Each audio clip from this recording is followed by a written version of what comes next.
Kita beralih ke dampak konflik Timur Tengah. Sejumlah kapal masih tertahan di Selat Hormuz akibat situasi yang memanas di Timur Tengah. Akibat belum adanya kesepakatan Iran dan Amerika, Selat Hormuz dipadati oleh sejumlah kapal dari berbagai negara. Kapal-kapal ini terjebak di Selat Hormuz di antara blokade Amerika dan aturan baru oleh Iran.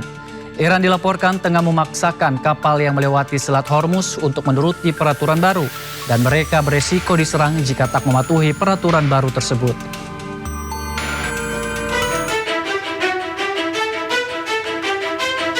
Asap mengepul dari kapal tanker Sea Star 3 dan MT Safda usai pesawat tempur FA-18 Super Hornet Angkatan Laut Amerika Serikat menembakkan amunisi ke cerobong asap. Menurut Pusat Komando Militer Amerika Serikat CENTCOM, kapal tanker berbendera Iran berupaya berlabuh di pelabuhan Iran di Teluk Oman. Iran menanggapi serangan yang dilancarkan Amerika Serikat tersebut. Juru bicara Komisi Keamanan Nasional Parlemen Iran, Ebrahim Razaei, tegaskan setiap serangan terhadap tanker Iran dan komersil akan memicu serangan besar. Kapal pasukan elit Angkatan Laut Iran mengejar kapal Amerika Serikat yang melintasi perairan Iran.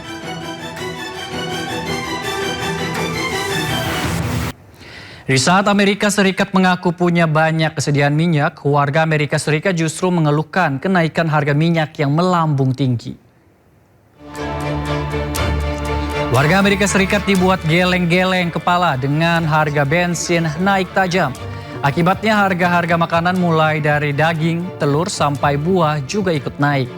Sebelum perang Amerika Serikat Israel melawan Iran pecah, harga bensin di negeri Paman Sam sekitar $3 per barel. Di bulan Mei ini kondisi Selat Hormuz bergejolak. Harga BBM pun semakin melambung tinggi. Awal bulan Mei kemarin, seorang WNI tinggal di Washington membagikan video harga bensin masih $4 per galon. Tapi hari ini sudah $8 per galon.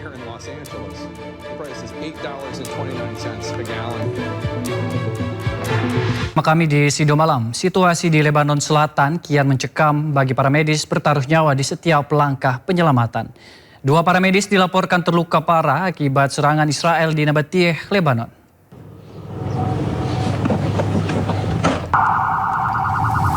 Rekaman video amatir menunjukkan detik-detik serangan terjadi di Nabatiyeh, Lebanon Selatan.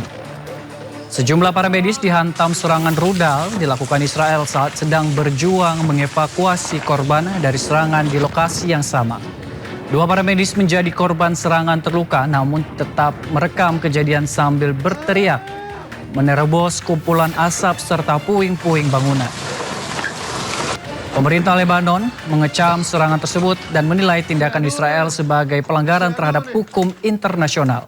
Sementara pihak militer Israel selalu membantah menargetkan serangan terhadap warga sipil maupun fasilitas sipil.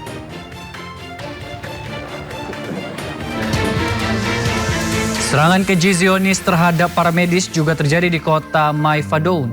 Para medis tengah mengevakuasi rekan mereka yang terkena serangan drone Israel.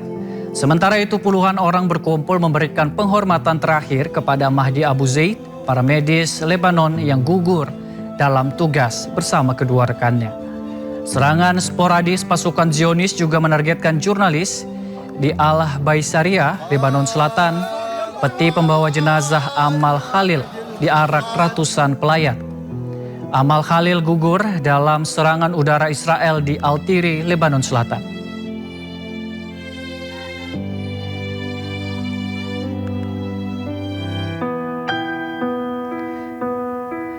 Reda Ali Jaber dan putranya berusia 7 tahun menjadi korban kekejaman Israel. Mereka tewas akibat serangan udara Zionis menargetkan rumah mereka di Lebanon Selatan. Keduanya mengembuskan nafas terakhir saat berjalan kaki menuju rumahnya.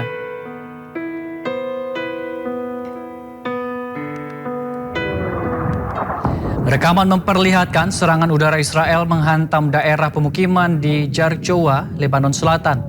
Pesawat Israel melakukan serangan dengan 2 gelombang di hari yang sama di kota Jarjowa. Kementerian Kesehatan Lebanon menyatakan jumlah korban tewas meningkat sejak pecah perang 2 Maret lalu. Hingga 11 Mei kemarin, 2.869 orang tewas, sementara 8.703 orang luka-luka. Pasukan Israel menangkap dan menganiaya seorang pemuda Palestina di Anata, tepi barat Palestina. Israel terus menggelar razia di tepi barat. Selama razia, kekerasan fisik kerap diterima warga tepi barat. Banyak warga Palestina ditahan tanpa alasan yang jelas.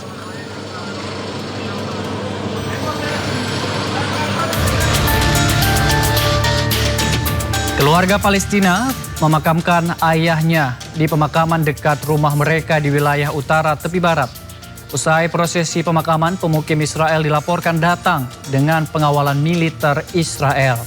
Pemukim Israel meminta makam digali dengan alasan lahan merupakan bagian dari permukiman. Insiden ini menambah ketegangan di wilayah tepi barat, konflik sengketa lahan antar warga Palestina dan pemukim Israel.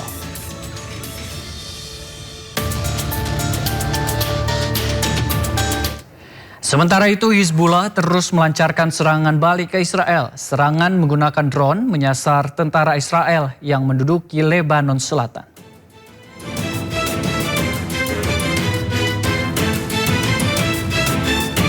Drone miliknya menyasar pasukan Israel yang berada di Lebanon Selatan. Seorang tentara Israel berusaha melarikan diri dari kejaran drone, bersembunyi di dalam toilet portable, namun gagal. Drone meledakkan toilet tempatnya bersembunyi. Tentara Israel ini dinyatakan tewas akibat serangan drone.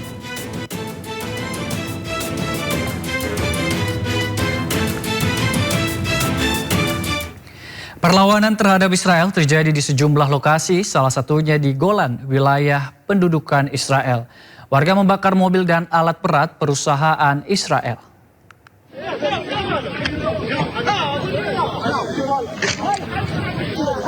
Warga Golan Suriah menggelar aksi protes atas pembangunan proyek turbin angin milik Israel. Warga marah dan membakar beberapa kendaraan dan alat mekanik perusahaan. Tindakan ini sebagai bentuk penolakan warga Golan atas ekspansi proyek Israel di wilayah pendudukan. Warga juga tidak menerima mengambil alihan lahan tanpa izin di wilayah yang seharusnya milik Suriah ini.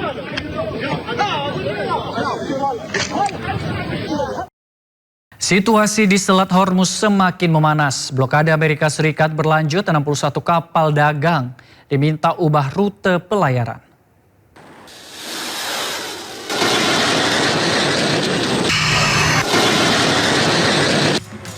Amerika Serikat terus memperketat blokadenya di Selat Hormuz. 61 kapal dagang dari sejumlah negara diminta ubah rute pelayaran. Bahkan Amerika Serikat tak segan untuk menembak damanan kapal yang memaksa masuk atau keluar dari pelabuhan Iran. Tak hanya Amerika Serikat, Iran pun tak tinggal diam. Iran menggunakan strategi yang disebut armada nyamuk. Ratusan kapal kecil mengontrol ketat Selat Hormuz. Saat ini, kapal-kapal sekutu Amerika Serikat masih dilarang melintas di Selat Hormuz.